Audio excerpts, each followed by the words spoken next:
राजधानी रायपुर में एक क्रिमिनल ह सरेआम लड़की के चेहरा में ब्लेड ले वार कर दीहिस, जेखर ले लड़की खून ले लहूलुहान हो गईस। अब पुलिस आरोपी ला गिरफ्तार कर लिए है। जेन इलाका में युवक हमला करे रहीस, पुलिस वही मोहल्ला में जुलूस निकालिस।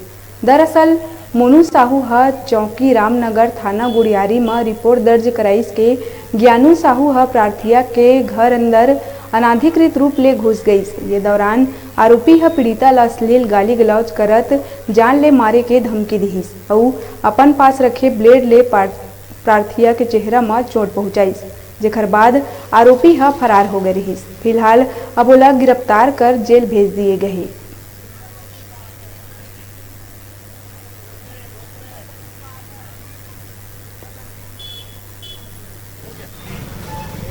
चल चल चल बोल, पास